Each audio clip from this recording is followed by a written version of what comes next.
Welcome to Multifamily Revealed, a special podcast mini-series where we take you inside the journey of acquiring Emerald Point, a 76-unit multifamily property. I'm Anita Wong, real estate investor, syndicator, and your co-host. And I'm Edison Miguel from Blue Ember Partners and your co-pilot for this series. We're here to pull back the curtains on what it really takes to close a multifamily deal like this.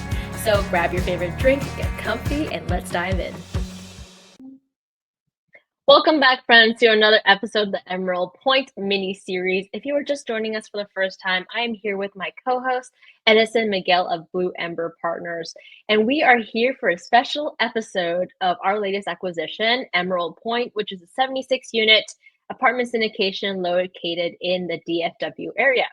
Today, we are super excited because our friend, Wes Racht, first VP of Marcus and Millichap, is here to join us to talk about the bidding process and bidding culture. Now, as a residential broker myself, I was really shocked in the beginning about how intensely different commercial transactions are. And if you've done a residential, even a small multifamily yourself, you as a buyer in general are well protected. Most transactions are practiced using a standard boilerplate contract, which is reviewed and re-reviewed by lawyers and realtors, which form a committee to make sure that the boilerplate language generally protects individual buyers. So in essence, all contracts are more or less the same. In the commercial world, however, every contract is like a fingerprint. So no contract is ever submitted to you the same. So therefore, by this fact alone, not to mention broker culture is also so different, is that it's almost near impossible to purchase your first deal without someone that has already done it before. Completely agree, Anita. Even the offering and closing process are incredibly different between residential and commercial real estate. I feel in residential real estate, a good agent holds their client's hand throughout the entire process.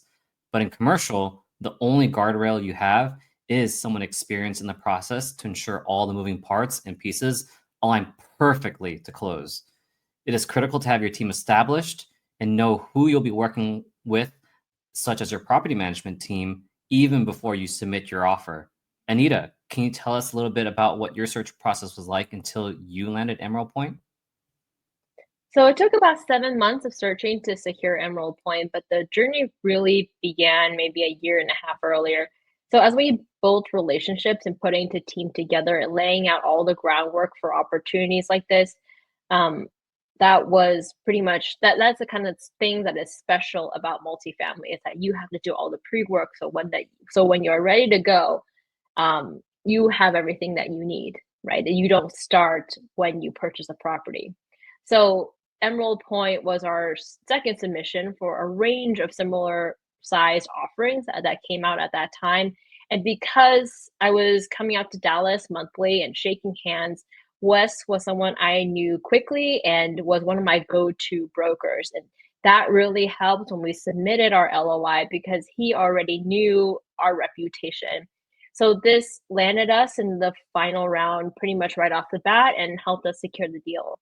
So I could keep going on about how the deals came out together, but I think it might be best to bring out Wes and share his perspective on how the deal played out behind the scenes and to what really ultimately made our offer stand out. We'll also dive into the state of the market at the time, how shifting interest rates shaped negotiations, and what distinguishes serious buyers in the eyes of a broker.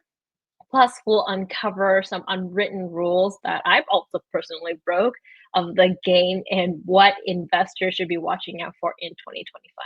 Let's get into it. Okay. Hey, Wes, welcome to our show. We're so excited to have you here. Awesome. Well, hey, it's a pleasure to be here. It's been a couple months, but I'm glad we're doing this. So jumping right in, can you walk us through a deal? As much as you can tell us, how did you first meet the seller? And can you walk us through, in your eyes, how the deal played out from start to finish? Yeah, so in DFW, kind of one of the, I guess, cultural accepted ways of brokerage is when you sell a deal to a buyer, that buyer will typically traditionally give you the listing back. Just as a form of courtesy, it's how we do things. There's several deals that I have sold 3 and 4 times. And man, there's sometimes where I know more about the property because I've sold it so much and I've followed the DD over the years that the sellers don't even know the property like I do. And so that's how this transaction came to be. That this seller bought it from us, but that seller that we brokered the transaction for, we went through the process. He had owned it for 12 years, 15 years, and he had given us a listing, and then we had sold it to, that seller who you guys bought from.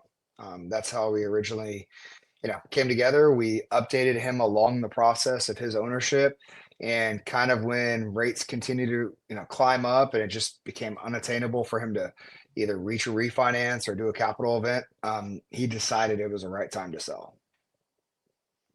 As much as you can tell us again, can you give us a look into the deal room when you presented the available offers to the seller? What were the things that were important to the seller that was discussed? So this seller in particular, his biggest the biggest emphasis for him was timing. Yes, money is always important, but he had other offers. When we did our best and final call for offer process, his thing was, hey, I need to have this transaction closed by X date because the loan he had was a bridge loan, which basically meant, it was floating to the market. Well, his loan had essentially been floating for the last 2 weeks of our transaction, in which there were some things that we had to work through, but we needed to get to the point where it stopped floating for him. And that's why timing was so important when it came to selecting a good group to go with. Anita is part of Tony's group, and that group, they know the process, they know how to overcome obstacles. That was a really important fact to this seller, was the surety of close. It was definitely a really interesting time that this was on the market.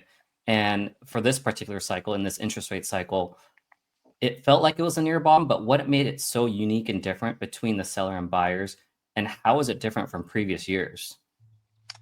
So this year, this season right now, I'll call it this season, just a lot of timing. The timing of loans coming due, people going from floating, what they bought an interest rate cap and it was quasi fixed. It was still floating, but they had an interest rate, met you tool in there to offset that increased interest. The debt this time is really, really difficult, and that's one of the biggest motivations for people to sell. In previous cycles, it was, you know what? I did my business plan in 2 years, 3 years, and I'm in the money. As a fiduciary to my clients, I can make the money for them. I can give them their money back, and I got to sell. So in the past, it was more, did I hit my goals? Did I hit the metrics I needed to do to be a good fiduciary to my clients? So and those are good times, right? Because you're doing what you said you're going to do. Times like now, it's like, man, how much money am I going to give back to my clients?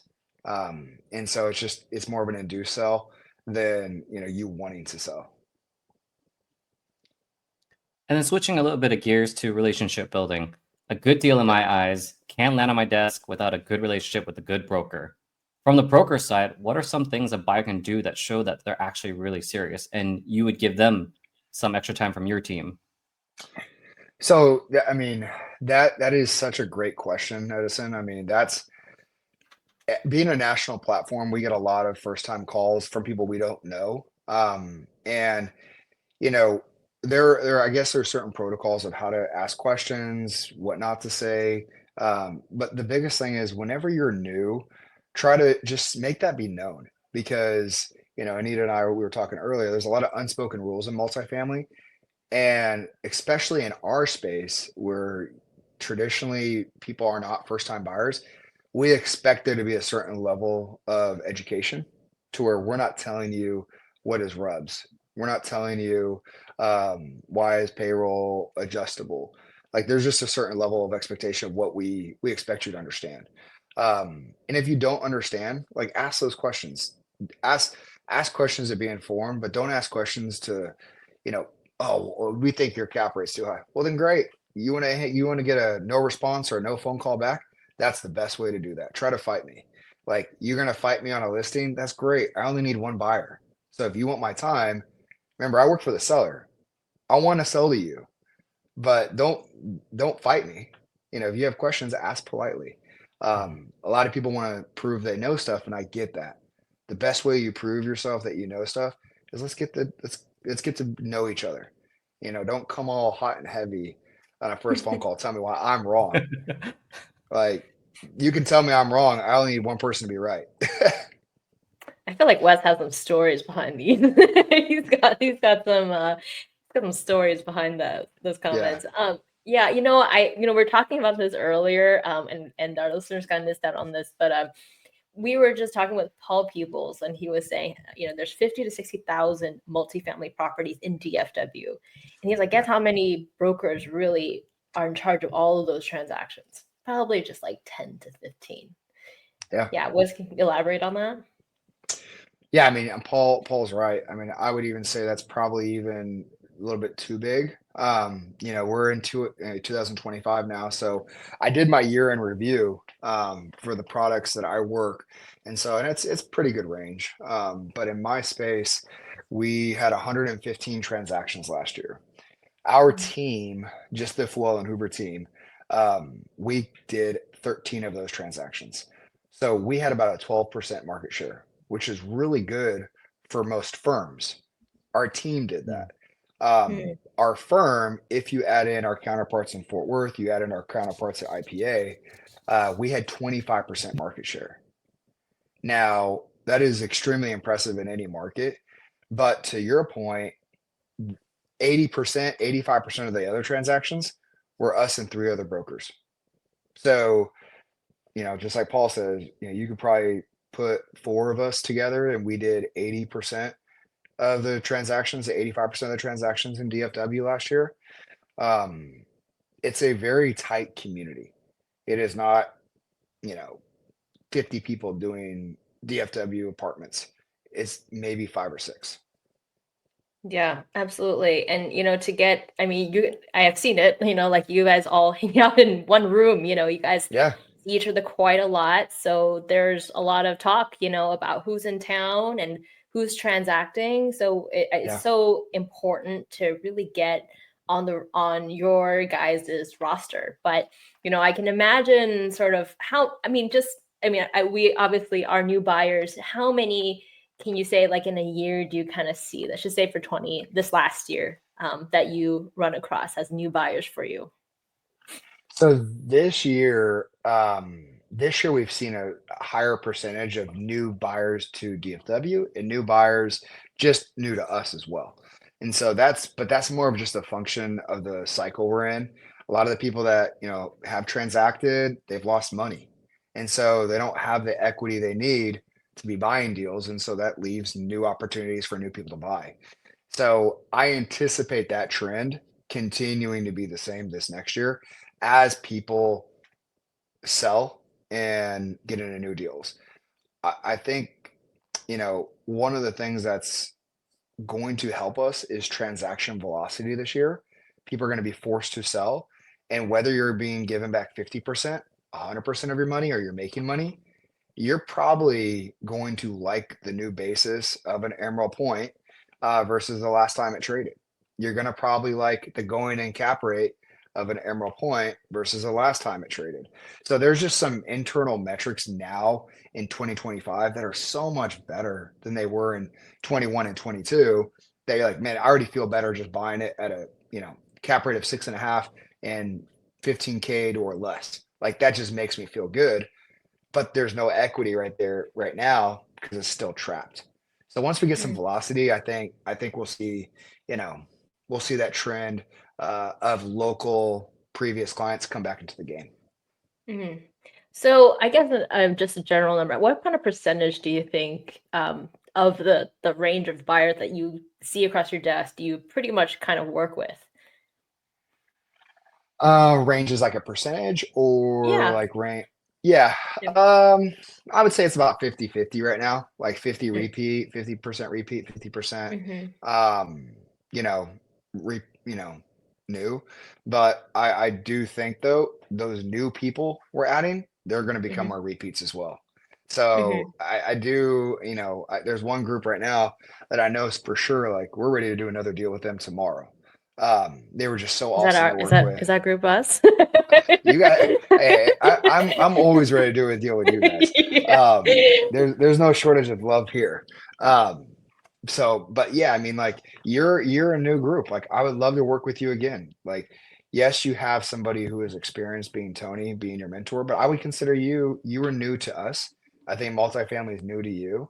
So yeah, you would definitely fall in that category of somebody that we would love to build a relationship upon or Yeah. with. So of that resume, so what makes a buyer credible to you? What kind of makes you be like, okay, this is a credible person I can sink my teeth into? So it's really understanding the process and taking coaching. And so, whenever someone's new, and I'm not gonna put you guys in there because you guys had an unfair advantage with Tony. He's not, you guys listen to him, right? But if you're like new, I think understanding what's the equity, understanding the timing of raising money, understanding like the capex, like having those understandings of DFW are really important because just take for example, like our soil in certain pockets of DFW is very spongy. We're going to have foundation damage. That's just how it is. And if you get all hot because you found foundation damage in every unit, well, it's like that's kind of what you expect. It's Irving, yeah, it's Arlington, like it's Texas clay. It expands. So I think like kind of understanding the norms. And that's really hard to do if you're not plugged into a good ecosystem, whether it's like a good syndication group or a good sponsor group. I think that's really tough to do. So I would say getting paired with somebody who has completed a transaction or two in DFW, that is the biggest help. And then making that introduction, saying, hey, this is my person I'm working with, but I'm going to be buying it. Just want to let you know. Like, having someone kind of go to bat for you and vouch for you. Yeah, and I think that was something that was quite different was that we from residential transactions at least, it's like you really do need to come to bat with the entire package already, right? You need to Yeah. already have your Rolodex, property managers, like, and they are basically the second that you're ready to get in on this deal, they're already on the property doing the inspections, and so Yes. I think that's another big difference. Oh, I agree. I mean, you asked me the question earlier, it's not really like, what do I have to say to convey? It's like some things like, oh, do you have a good management referral? It's like, no, like you should know this. Like we can't be talking if you don't have a management company.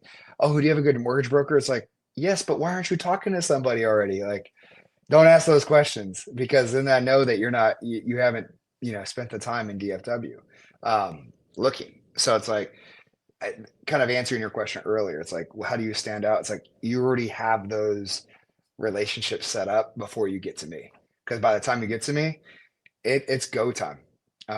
You know, DFW is a top five market in almost everyone's opinion. And for what we do in the apartment world, you're in the major leagues, you're in the NFL, you're in the NBA. Like you're here. This is the top five market. You're in DFW, you're buying multifamily. It doesn't get much more, game time, Super Bowl Sunday than this when you're buying a deal. Yeah. So one thing that was quite a realization for me was like a lot of these like unspoken rules and traditions, and I think in commercial real estate, and I will say I broke one, right when I went before we even submitted our LOI, I was in town touring the property and I Yeah. literally just I walked into the property from one end to the other and left. It was that short of a quick. And I get a call from Wes, like, why did you walk through the property? And I was like, Yeah. I honestly did not know. Yeah. Yeah, I broke one. But let's talk about these unspoken rules, Wes. Yes. So I mean, and that's and again, it's a control thing for us as brokers, because we're held responsible, even if it's not our fault, right? Like I didn't know you were there, but I'm getting the call asking why, right? So it's not even like I don't have an issue, but now you know, I'm getting questions from my client. What's this person doing? They should be giving us 24 hours notice, blah, blah, blah, right? The whole thing. So like that's And there's so many ways for, when you're under transaction or if you're trying to buy a property, for me to help you out. Like, listen, my goal is to sell the property and I want to sell it to somebody that I like, that's going to pay him a lot, pay a good price, that's going to give good money. Like that is my goal because I'm working for the seller. But I also want the transaction to be a great transaction for the buyer. I want them to feel like, you know what, like Wes, everything I needed, Wes was there for. I want it to be a good experience. To equate it to food, because I love food. You guys know how I like steak. You're going to a great steakhouse, you're going to pay a lot of money, but you expect that service to be amazing. You want to make sure that you're never asking for a refill. You want to make sure your steak's cooked perfectly, the vegetables are the way you want, the dessert's perfect. That's what I try to do. I try to make sure anything that you need I can get for you, even though I'm not representing you and you're paying, like you're buying the property. I still want the experience to be enjoyable. So like always ask, always don't be afraid, to ask for this report or that report. Ask to go out to the property for this or that. Me being able to control the narrative to a seller is really important. And then also vice versa. If my seller's not telling me everything, then I'm not going to be able to present the information that you need in a way that is acceptable to you and probably your lender. Yeah. Uh, I think also was like a big shock for me was like how I sort of like the Wild West, it's not like a residential transaction where kind of everything there is boilerplate. Yeah. Everything down to the contract, Yeah. the words of it is not the same. Um, and like so it's so much of that, like making sure that you have the right relationships, talking to the broker, like going through every single line item was something that Tony taught us that was I think was really transformative, I think, for the Yeah. whole transaction. Yeah. And I would say saved us not tens of thousands of dollars, right, Edison, I think at the very end, through that experience. Yeah. Yeah. um yeah. So, I kind of want to keep going on these informal rules. What are some of the other ones that you kind of see? Because I know that we talked earlier about how in the Dallas-Fort Worth market, it's a different culture than other markets. Yeah. Can you expand on that a bit? Yeah. So I think the brokerage community in DFW, we genuinely we want to protect our product and sell to people we like. And not because I got a buddy, but we don't want to sell to people who are just going to take advantage of, cap rates and run the properties down and, squeeze every penny out of it. And then you have a depressed asset and it's worth nothing. Like as brokers, we really try to avoid that in DFW because this is our market and we want to sell to people who are going to take care of these assets. Um, like we don't want to have the properties look like a war zone. And so, we try to sell to people that we know are going to take care of these assets. Um, Instead of selling to some guy that's out of state that's never going to come visit the asset and then he's got windows boarded up and it's on the news. It's like that doesn't help DFW. And so I think we're very protective with who we sell to as brokers in DFW, which is why it's very difficult to break into the apartment buying world. Um, I personally, before I worked for Marcus and Millichap, I tried buying multifamily. I tried getting in the multifamily world. And I'm like, gosh, this is so challenging. Well, I wasn't in the world that I'm in now. And so nobody gave me, time because I was just some single family guy doing fix and flips and trying to buy deals. So like no one would return my call. No one would answer a question. Because they didn't either A, I was a competition for them or B, they didn't want to sell to me because they're like, he doesn't know what he's doing. He's gonna waste my time. He's gonna waste my seller's time. And so I think that's kind of an unwritten rule is we Mm-hmm. we try to protect our assets here. But then I think we also want to do business where it's not hostile. We want it to be a good relationship. Like honestly, I want to, hang out with you guys. I want to enjoy a closing dinner. Like we want transactions to breed transactions. Um, because like those are always the best results is, hey, you know what? We did a transaction a year ago. you know what? Can you call Anita? I would love to work with her again. I've had that phone call so many times from sellers where they're like, I love the fact that they worked through it. And yes, they retraded me, but it was a proper retrade. They did it the right way. They gave me evidence. They gave me documentation. Like I couldn't tell you how many phone calls I get from sellers where they're like, "Hey, can you call that guy? Because I really like that transaction." And vice same thing. Hey, I would love to buy this other guy's property. Can we make that happen? For sure. So I think it kind of goes, both ways. I would say the emphasis is we really try to care about the principles in the transaction, and we're not just focused on like the paycheck. The paycheck's going to Mm, come. I'm not worried about it, but we want the transaction because that's what people remember. People don't remember like the details; they always remember how they feel, and we want to make sure mm. everybody at the end of the transaction, they want to make sure that that transaction, regardless if it lost money or made money, they know that hey, that felt right. Yeah, Wes, I I really think okay. go ahead, Edison. I was gonna say, Wes, I really liked your point about protecting the asset. It really feels like more along the lines of you're really trying to protect not just the asset, but the community. You really Yeah, want buyers that come in that really want to take care of the property, not just for the next deal, but just growing the community in general. Like when a new buyer comes in and you raise the property value, you're improving the community and it's not just running down the property. exactly. And I think some people they can do that. They can run down a property, suck all the money out of it, and then it's like, well, it's gonna be a challenging transaction, but it is what it is. They got what they wanted out of it. Mm-hmm. Yeah, I think going back to what you were saying about being principle oriented, I think that was one thing that I think drew us to Linfinity.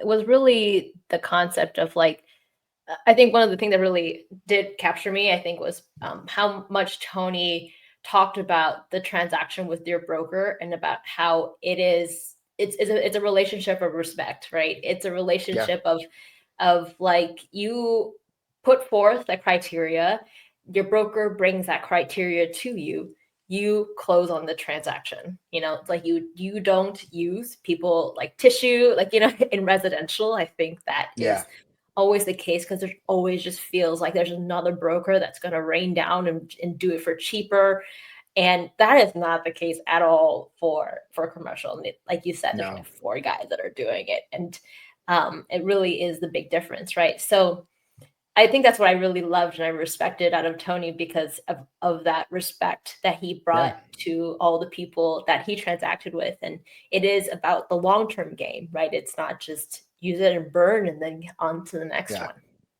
for sure.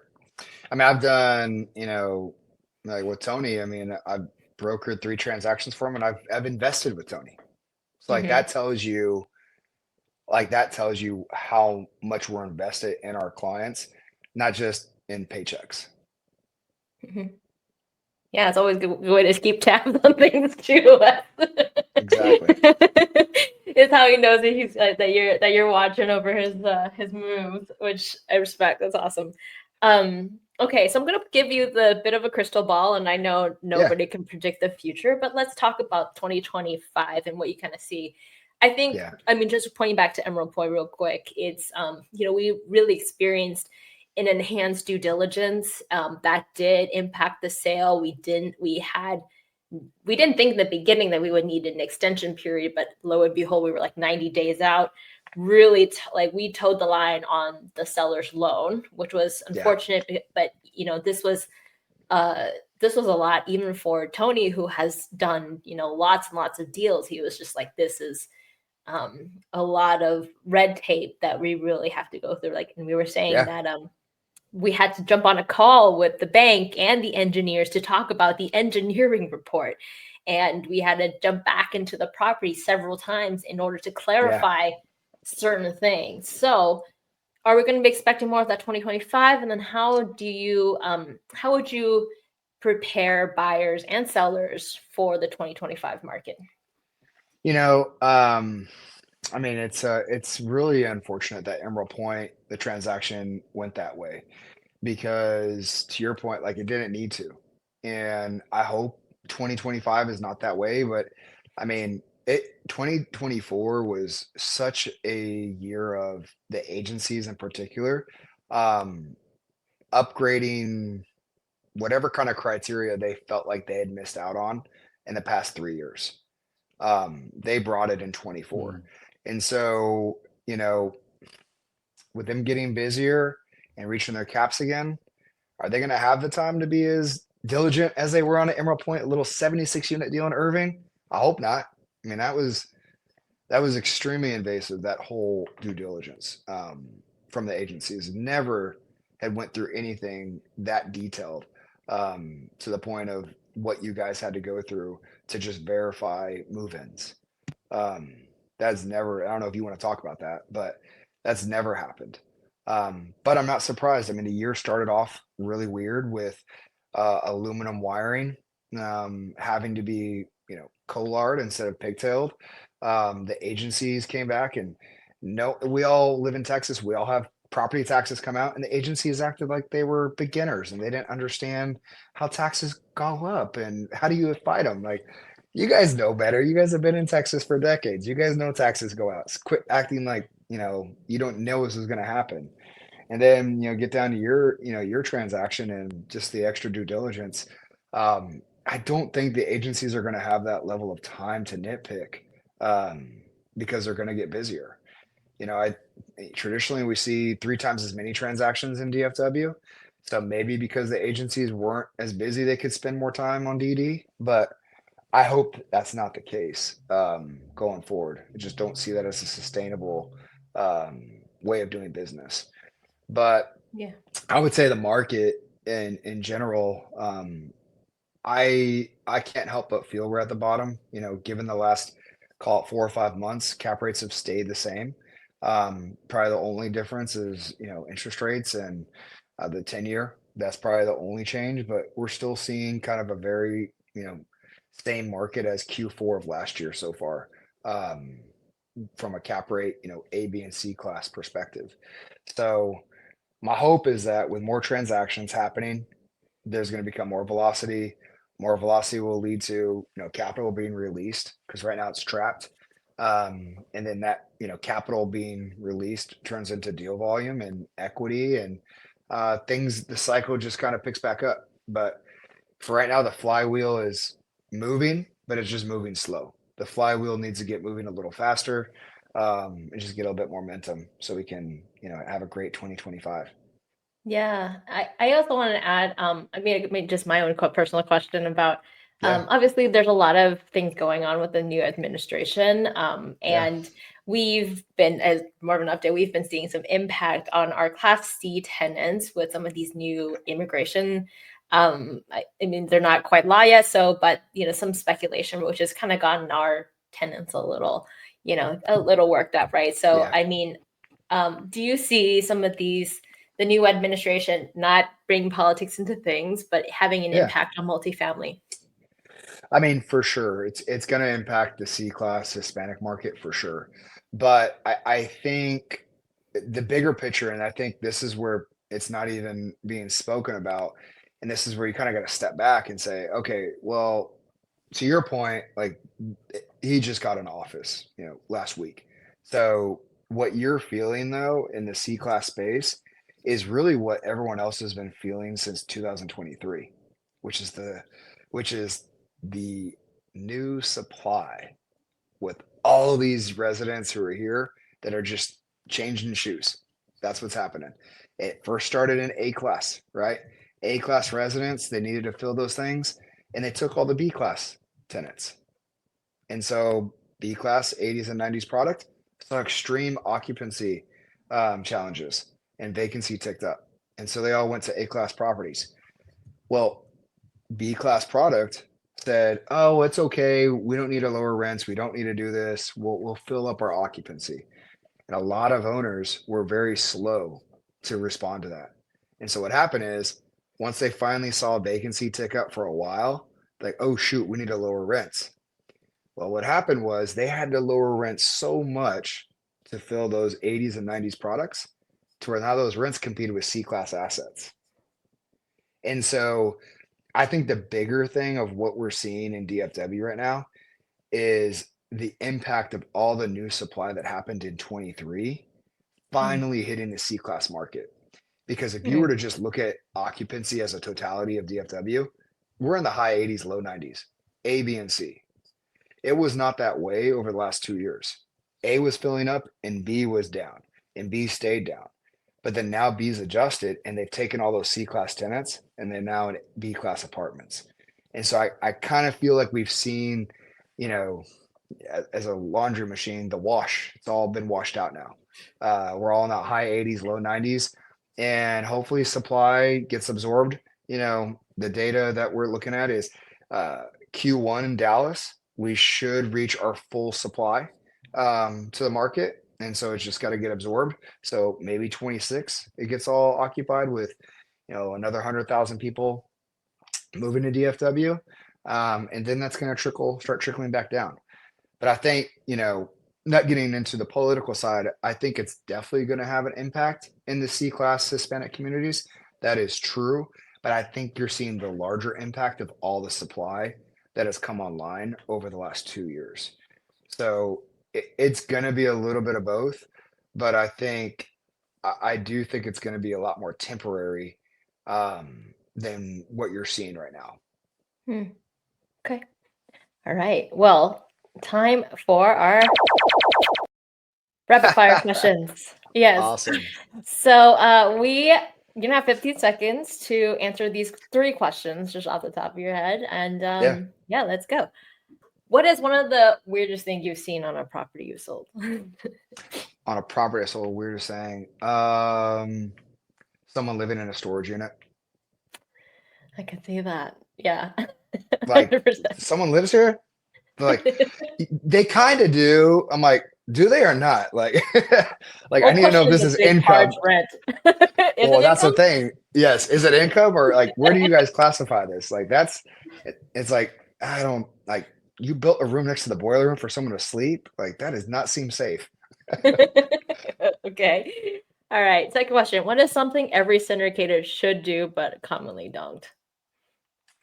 Uh, Definitely like get your due diligence done up front quickly and get your equity raise started today. Like those Mm, are the two things that, man, you can't start a deal until you got your DD done and your equity crystallized. I mean, your organizational chart. Yeah, I mean, I don't need to go there. It's just get going when you get that LOI signed. You might not be in contract, but you better act like you're in your escrow. yeah, I think that was one of the biggest advice. I actually got this advice from Perry Zhang from Cashflow Portal. He's just like, if you're starting to get into multifamily syndication, the first thing you need to do is need to see who in your network has money, right? That's the first thing Yeah. you do. You start getting coffee with everyone. You start jotting down how much money they think they can invest, even if it's just a concept. And then, because I think sometimes a lot of syndicators don't start until they have a deal in hand, which I get, but the work starts before. Yeah. 100%. You can lay the foundation way ahead of time. All right. What is the fastest deal turnaround you've seen? I've seen people flip contracts. I've seen people sell in 18 months. I'd say the quickest like real transaction from like buying, fixing, and selling 18 months. Okay. Wow. That's really quick. Yeah. All right, Edison. So, Wes, you gave a lot of great tips and a lot of like helpful things for new syndicators. One being with so many unwritten rules for new buyers and being just paired with somebody who's actually done the transactions and understanding the norms of the market, understand the process and being open to coaching, but also being prepared with your team and knowing your market before even approaching brokers really is important just to have your property managers who you're getting your loan from before even really trying to make an offer on a property. And what I really did appreciate that you mentioned is that what unique about DFW in particular is really protecting the asset, but that in turn is protecting the community. It's just pretty amazing, that little tidbit that I didn't even know about. Yeah. And I mean, I was going to say, it's just like, you guys, I don't know if you saw Emerald Point before you guys, before the seller bought it, but man, he put a lot of money into that property. Mm. He poured in like hundreds of thousands, if not over $1 million. Like he took care of the asset. He gave the asset life. And that's probably one of the reasons why he, did he lose some money? Yeah, but he could have lost more if he didn't? For sure. So he took care of the asset, which was really nice to see. Because he didn't have to. All right. Well, I thank you so much, Wes, for jumping on, and we're gonna see you soon, actually, this weekend at Linfinity sure. Fest. So Wes is gonna be speaking there. If you are gonna catch that, and we're so excited to see you again soon. Awesome. Well, yeah, I'll see you guys tomorrow, and we'll have a great weekend. Yeah. Wait. Hold on a second. I just have one more. We have one more thing. Yeah. Yes. If our listeners want to get in touch with you, Wes, what's the best way they can reach you? So you can go to multifamilyadvisors.com. That's our team's website, and you'll find my info on there. Or if you want to shoot me a text message, 972-975-0162. But either way, either go on our website or shoot me a text. It's great. But before you text Wes, you better have your package ready. That's all I'm saying. That's what we learned. Yeah, let's get going. Yeah. All right. Thanks, Wes. Awesome, guys. Thanks, Wes. Have a great night. Appreciate it. Bye.